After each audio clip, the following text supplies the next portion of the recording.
ரஷ்ய அதிபர், சீன அதிபர், பிரதமர் மோடி 3 பேரும் ரொம்ப உற்சாகமா இருக்கிறாங்க. எப்படி பாக்குறீங்க சார்? ரஷ்யா பண்றான், சைனா பண்றான், அவன் பெரிய நாடு. அவன் மட்டும் பண்ணி வேண்டாம் உனக்கு இந்த வேலை. சங்கிகள் எல்லாம் கிளம்பிட்டாங்களே சார், மோடி உலக தலைவர் ஆயிட்டாரு. இவனுங்களுக்கு தான் வேலை. அவங்களுக்கு மக்களை முட்டாள்கள் நினைச்சுக்கிட்டு இருக்கிறாங்க. சங்கி கிட்ட கேளுங்க, என்னப்பா என்ன பருப்பு சாதம் விலை குறைஞ்சிருமா, மோர் குழம்பு விலை குறைஞ்சிருமான்னு கேளுங்க. அறிவு கட்ட முண்டை எவனாவது ரஷ்யா கூட போய் அவர் பிசினஸ் பண்ணுவானா? அமெரிக்கா பகைச்சிட்டு உங்களுக்கு என்ன லாபம் வரப்போகுது? யார் பாதிக்கப்படுறது? அவருக்கு என்ன அடுத்த நாட்டுக்கு போய்ட்டு வர ஜாலியாக ஊரை சுட்டு போயிடுது. மாமியெல்லாம் அங்கே இருக்காள, எல்லாம் இங்கிலீஷ் பேசிட்டுமா, ஒரு மாமி கூட்டம் இருக்கு, எல்லாம் இங்கே வந்துடும். இதுக்கு மேலே பேசினா ஆன்டி இண்டியன் ஆகிடுது. Q&Q Pharmacy. Invest smart, earn extraordinary, guaranteed return, 100% buyback assurance. Q&Q Pharmacy.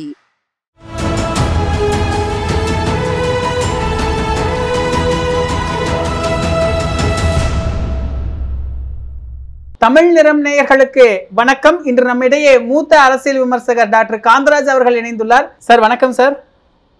Sir, பிரதமர் மோடி அவர்களுடைய சீன பயணம், ரஷ்ய அதிபர், சீன அதிபர், பிரதமர் மோடி 3 பேரும் ரொம்ப உற்சாகமா இருக்கிறாங்க. எப்படி பாக்குறீங்க சார்? நல்லா இருக்கு.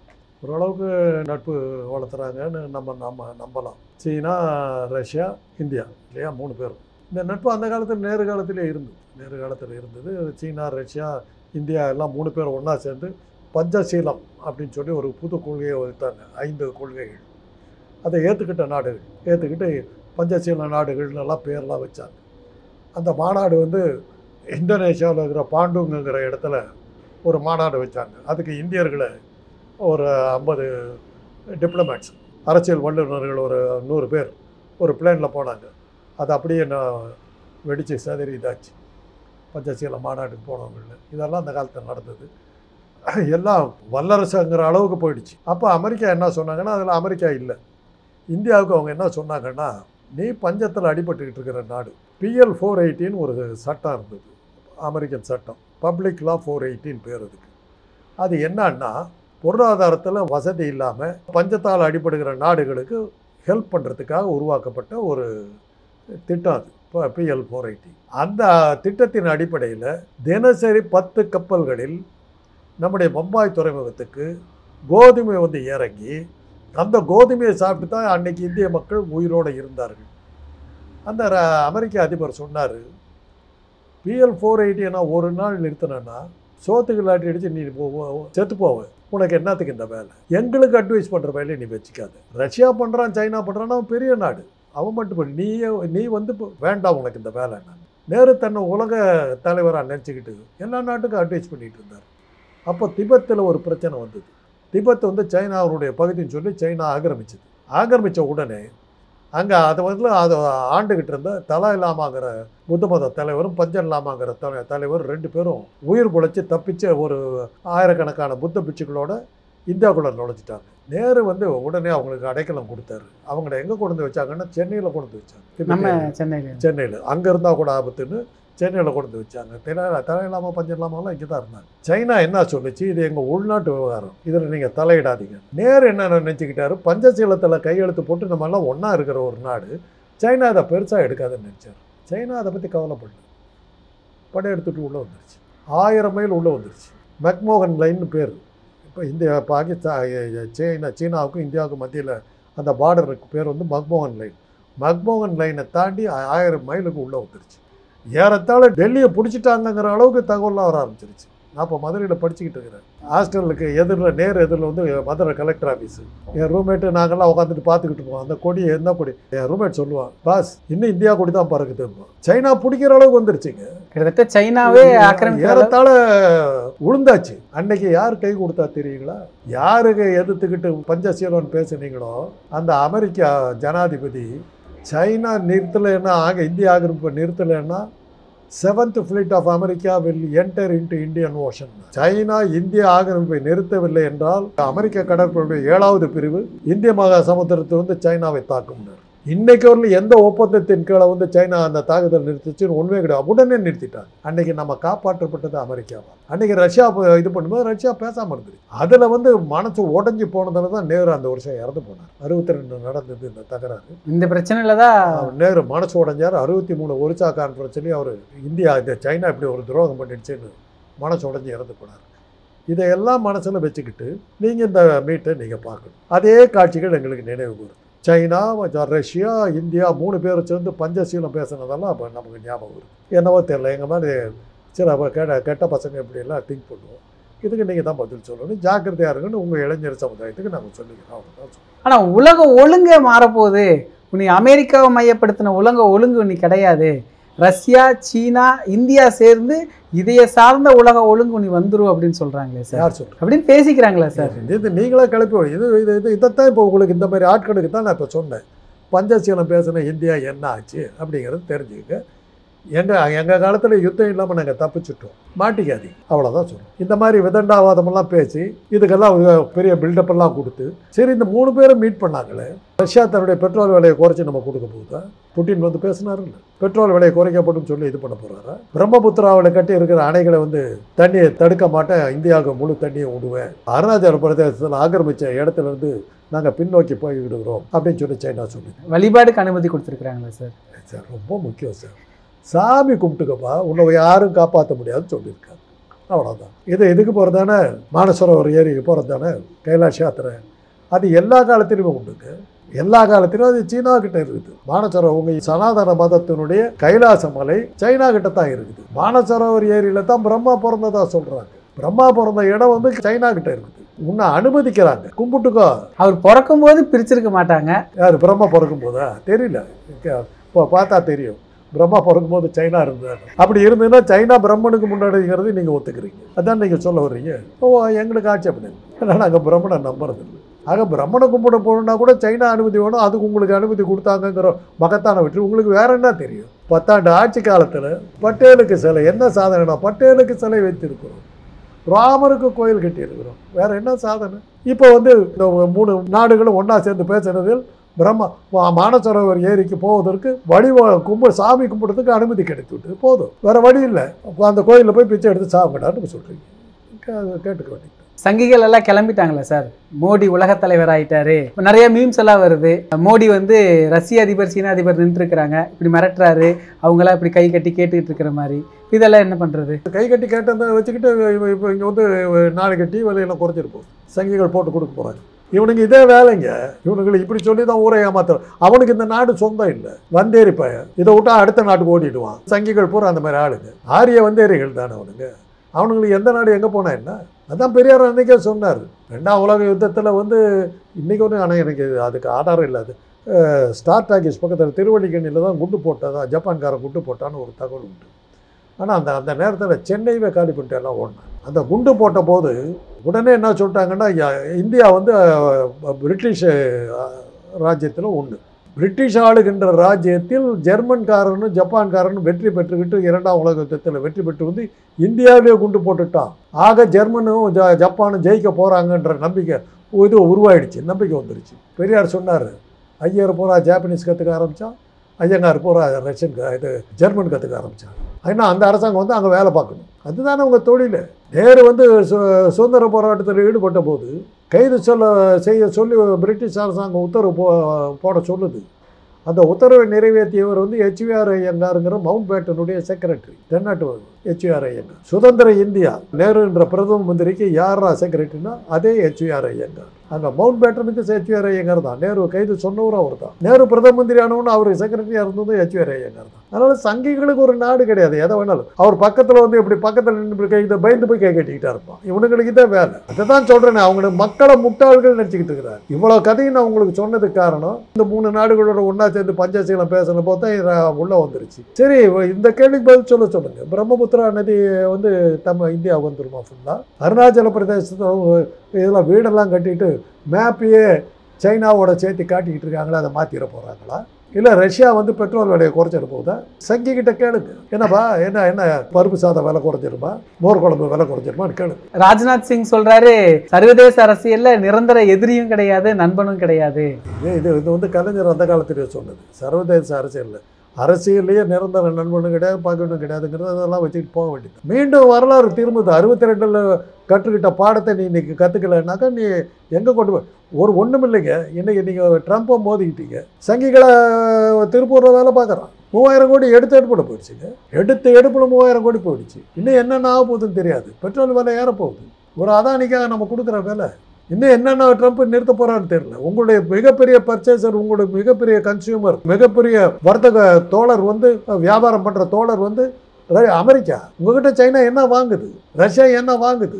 ரஷ்யா நம்மளோட பிச்சைக்காரன் நாடு. அவன் வாங்குறேன்னு சொன்னாக்க கொடுக்குறது தப்பு. ஏன்னா ரஷ்யா கூட நான் வர்த்தகம் பண்ணியிருக்கிறேன். புகையில ஏற்றுமதிக்கு நான் ஏற்பாடு பண்ணிட்டேன். ரஷ்யன் கைதில் போய் ட்ரேடு சென்டரில் போய் நான் இது பண்ணும்போது எத்தனை டன் கொடுப்பேன், எவ்வளோ இது கொடுப்பேன்னு சொல்லி கட்டன்னு கையெழுத்து போட்டாங்க. போட்டுட்டு வந்தால் புகையிலே அன்றைக்கி ஒருத்தர் ஆந்திராக்காரர் பெரிய ஃபேமஸ். அப்போ எங்கள் அண்ணன் அமைச்சர், அவருக்கு இந்த விஷயம் நான் இதில் இறங்கியிருக்கேங்கிறதே தெரியாது.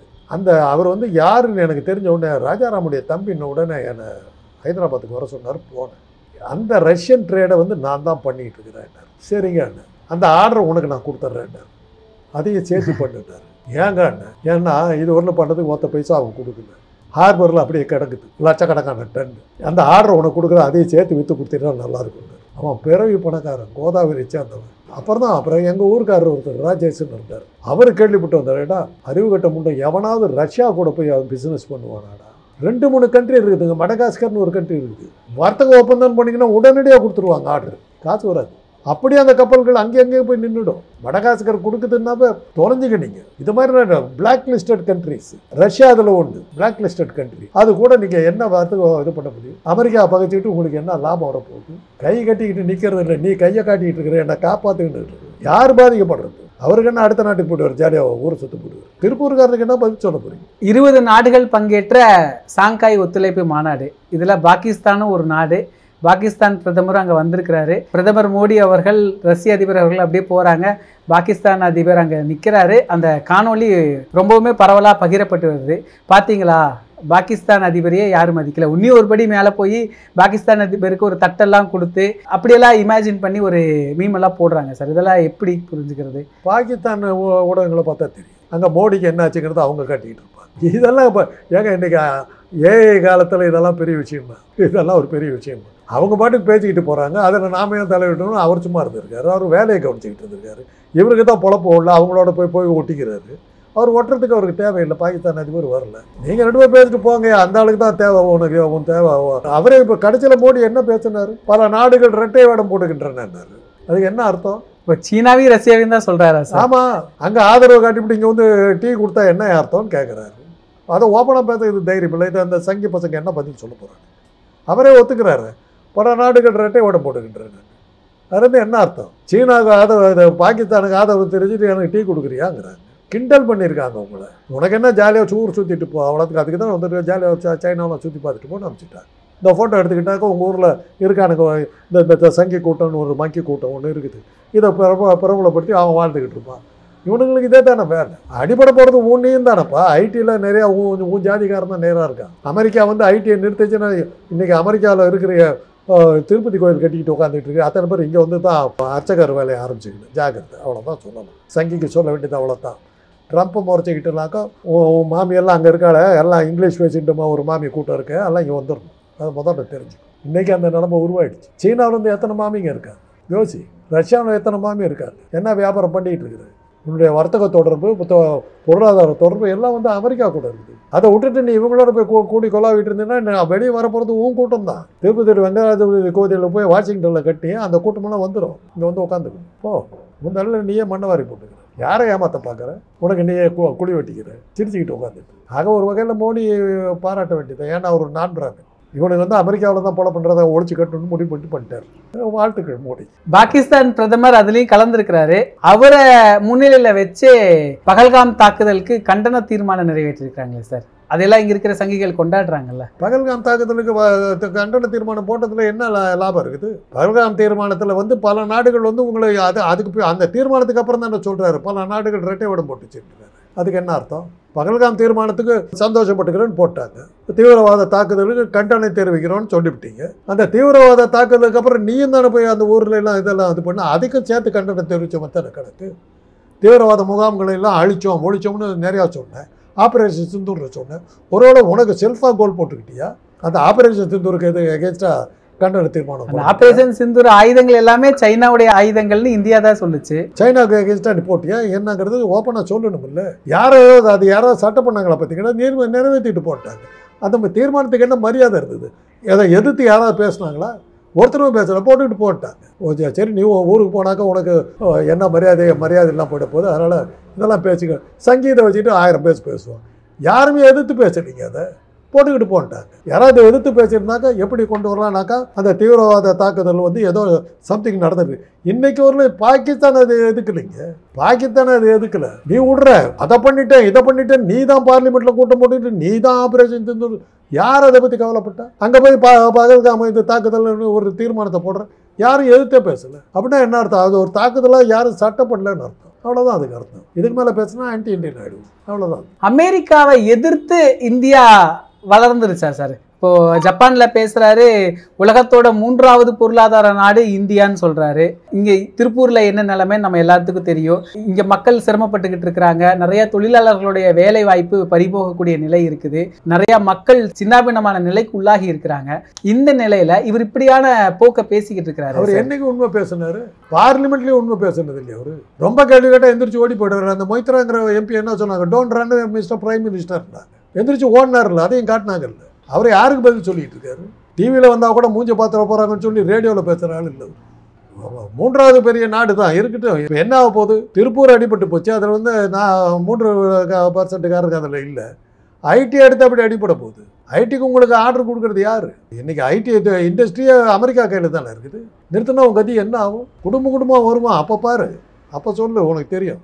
அதை தான் முதல்ல சொன்னேன். மோடி ஒரு நான் பிராமணிங்கிறத ப்ரூவ் பண்ணிட்டார். ஐடி இண்டஸ்ட்ரியில் கை வச்சாக்க இந்த 3% பூரா திருப்பதி வெங்கடாதிபதி கோயிலெலாம் கட்டியிருக்காங்க. ஓஸ்ட்ரேலியா அங்கேயும் இங்கே அதை விட்டு இங்கே நிற்பான்.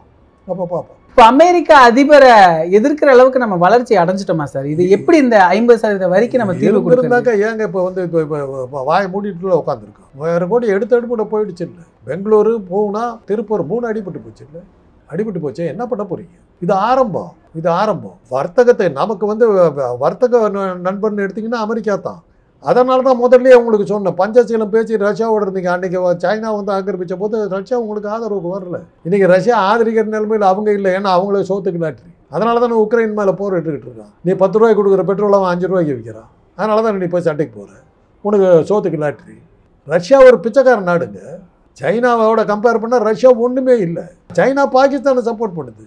உனக்கு டீ கொடுத்துருச்சு, அவனுக்கு பிரியாணி கொடுக்குது. அந்த ரஷ்ய அதிபரோட 50 நிமிஷம் கார்ல ரகசிய பேச்சுவார்த்தை நடத்தினாரு அப்படின்னு ரொம்ப பெரிய பேசுபொருளா பேசிக்கிட்டு இருக்காங்க. ரகசியமாக தான் பேச முடியும். ஓப்பனாக பேசுறதுக்கு ஒன்றுமே இல்லையே. எப்படி நீங்கள் நல்லா இருக்கீங்களா, எந்த ஊருக்கெல்லாம் போனீங்கன்னு கேட்டுருப்பாரு. நான் இப்போ அதிகமாக ஃபாரின்லாம் போகிறது இல்லைங்க அப்படின்ட்டுப்பாரு. நான் இந்த ஃபாரின்லாம் பார்த்துருக்கேன், நீங்கள் பார்த்துருக்கீங்களா கேட்டுருப்பாரு. 50 நிமிஷம் வேறு என்ன பேசியிருப்பாரு? என்ன வர்த்தக ஒப்பந்தம் கொண்டார்? 50 நிமிஷத்துக்கு பிறகு வந்த லாபம் என்ன? ஜப்பான் போனார், என்ன வர்த்தக ஒப்பந்தங்கள் இந்தியாவோட இது பண்ணிச்சு? வெள்ளை அறிக்கையோட சொல்லுங்கள், அண்ணாமலையை கேட்க சொல்லுங்கள். வெள்ளை அறிக்கையோட சொல்லுங்கள். மோடி ஜப்பான் விசிட்டுக்கு இந்த விசிட்டுக்கு போனார். இதனால் இந்தியாவுக்கு கிடைத்த நன்மைகள் என்னங்கிறது ஒரு வெள்ளை அறிக்கை அண்ணாமலை விட சொல்லணும். இதனால் வர்த்தக ஒப்பந்தங்கள் என்ன வந்தது? நமக்கு எத்தனை கோடி இது வர்த்தக இது வந்துருக்குது, பிஸ்னஸ் வந்துருக்கு, முதலீடுகள் வந்துருக்கு சொல்லுங்கள். ஜாலியாக போய் ரஷ்யா பார்த்துட்டு வந்தால் சைனா பார்த்துட்டு வந்துட்டார். ஒரு சின்ன இதுங்க, பிரம்மபுத்திரா நதியில் இருக்கிற தண்ணி அப்படியே உங்களுக்கு கொடுப்போங்கிறது அந்த ஒன்றையாவது சொல்லுங்கள். மானசரோவர் கோயிலில் சாமி கும்பிட்றது விபூதி வாங்கிக்கிறதுக்கு வேணால் வந்துட்டு போன்னு சொல்லிட்டு போகிறாங்க. அங்கே போய் நம்ம அர்ச்சக புத்தி போகலையே, பிச்சை எடுக்கிற புத்தி தானே. ஆனால் இதுக்கு என்ன தீர்வு சார்? இப்போ 50% வரி போட்டுட்டாங்க, நம்ம ஏற்றுமதிக்கெல்லாம் பிரச்சனையில் இருக்கிறோம், ஒரு வாழ்வாதார இழப்பு ஏற்பட்டிருக்குது. இவர் அங்கே சைனாவுக்கு போயிட்டு எல்லாத்தையும் சரி பண்ணிடுவோங்கிற மாதிரி ஒரு மாயை கிரியேட் பண்ணிக்கிட்டு இருக்கிறாரு. ஆனால் உடனடியாக அந்த மக்களுக்கு என்ன தீர்வு சார்? என்ன பண்ண வேண்டியதான்? மக்கள் இது கண்டினியூ பண்ணிச்சுன்னு இப்போ பின்னலாடை இது மாத்திரம் தான் அங்கே வெளியில் விட்டுருக்காங்க. ஐடி இண்டஸ்ட்ரி என்ன ஆகுதுன்னு யாருக்கு தெரியும்? இன்றைக்கி அதெல்லாம் தான் மிகப்பெரிய இண்டஸ்ட்ரி. அதெல்லாம் அடிபட்டுச்சுன்னா என்ன ஆக போகிறீங்க நீங்கள்? இன்றைக்கே என்னுடைய நண்பர்கள் பல பேர் அமெரிக்கா போயிட்டாங்க தெரியுங்களா? என்ன ஆகுமோன்னு தெரியாதுங்கிற பயம். கிரீன் கார்டு வச்சுருக்கிறேன், அந்த எல்லோ கார்டு வச்சுருக்கேன், ஒர்க்கிங் விசா வச்சுருக்கேன், அவங்கள எல்லாம் வெளியே அனுப்புகிறாங்க. அவங்க ஒரு பெரிய மாஸ் எக்ஸோடஸ் வரப்போகுது. எப்படி ஒரு சுச்சுவேஷனில் இங்கே இருந்த வடநாட்டு தொழிலாளிகள் பூரா பீகாருக்கு ஓடினாங்களோ அந்த மாதிரி ஒரு இது ஒரு ஒன்று நடக்க போகுது. மறுபடியும் வைதேஷ் கொலவெரிடின்னு பாட்டு பாடிக்கிட்டுலாம் மாமிங்க தங்கிலீஷில் பாடிக்கிட்டு இருக்க வேண்டியது தான். இங்கே நம்ம தமிழ்நாட்டில் முதல்வர் அவர்கள் பிரதமர் மோடிக்கு கடிதம் எழுதுறாரு, இந்த பிரச்சனையை சரி செய்யுங்கன்னு. உடனே இபிஎஸ் அவர்கள் கடிதம் எழுதுனா போதுமா அப்படின்னு கேட்குறாரு. என்ன மனநிலையில் அவர் சொல்கிறாரு சார்? இபிஎஸ் வந்து ஒவ்வொரு தடவையும் போய் காலில் கொடுத்தாரு, அது மாதிரி போகணுங்கிறாரு. முதலமைச்சர் பிரதம மந்திரிக்கு கடிதம் எழுதுறதுங்கிறது தான் இது நேரில் போய் பேசுறதுக்கு இதுக்கு கடிதம் எழுதினாலே போதுங்கிற அளவுக்கு ஸ்டாலினுக்கு அங்கே செல்வாக்கு இருக்குது. நேரில் போனால் கூட ஒன்றும் நடக்காதுங்கிற அளவுக்கு கேடு கட்டு போய் எடுத்துறது நீ. என்னத்துக்கு நீ போன ஒவ்வொரு தடவையும்? பன்னீர்செல்வத்துக்கு சீட்டு கொடுக்காதங்கிறத சொல்கிறதுக்கு தான் போனேன். வர்த்தக ஒப்பந்தத்துக்கு போனியா? ஜெயலலிதா கூட ஒன்று நடத்தினாங்க, முதலீட்டாளர் மாநாடுன்னு. அதுதான் அவங்களுடைய கடைசி மாநாடு. அப்போ தான் தெரிஞ்சுது அவங்க மரணத்தை தழுவுற அளவில் அவங்க உடல்நிலை பாதிக்கப்பட்டிருக்குது. அப்போ தான் எல்லாத்துக்குமே தெரிஞ்சுது. எவ்வளவோ லட்சம் வந்ததாக சொன்னாங்க. எத்தனை தொழிற்சாலைகள் அதில் ஆரம்பிச்சிங்க, என்னென்ன வியாபாரம் அதில் இம்ப்ரூவ் ஆச்சு, தமிழ்நாட்டுடைய இது பொருளாதாரம் எந்த வகையில் முன்னேறிச்சு இன்றைக்கு வரல யாருக்கா தெரியுமா? அதே இதுக்கு முன்னாடி ஸ்டாலின் போயிட்டு வந்தார், அமெரிக்காவில் போயிட்டு வந்தார், கம்ப்ளீட்டாக இத்தனை தொழிற்சாலையாருக்கு இவ்வளோ வருமானம் வந்து கொடுத்துருக்காரு, ரிப்போர்ட் கொடுத்துருக்காரு. நீ கொடுப்பியா? ஆனால் ஒரு சந்தோஷம், இப்போவாது தான் ஒரு எதிர்கட்சி தலைவர்னு தெரிஞ்சு வெறும் கடிதம் எழுதுனா போதுமானு கொஞ்சம் வீராவேசமாக பேசினாரு. இப்போவாது தான் ஒரு எதிர்கட்சி தலைவர் செய்ய வேண்டிய கடமையை செஞ்சாருங்கிற முறையில் பழனிசாமிக்கு நன்றி. முதல் முறையாக ஒரு எதிர்கட்சி தலைவராக நீங்கள் பேசுங்க, இப்படி தயவு செய்து பேசுங்க, நல்லா இருக்குது. அதான் எலெக்ஷன் வருதுல்ல சார், அதுவோ இப்போதான் ஒரு ரோஷம் கீஷமெல்லாம் வந்திருக்குது, அதுக்காக நம்ம நன்றி சொல்கிறோம். தற்கால அரசியல் குறித்தான பல தகவல்களை சுவாரஸ்யமாக பகிர்ந்து கொண்டதுக்கு நன்றிங்க sir. Q&Q Pharmacy. Services available: medicine, optical, diagnostics, audiology. Q&Q Pharmacy.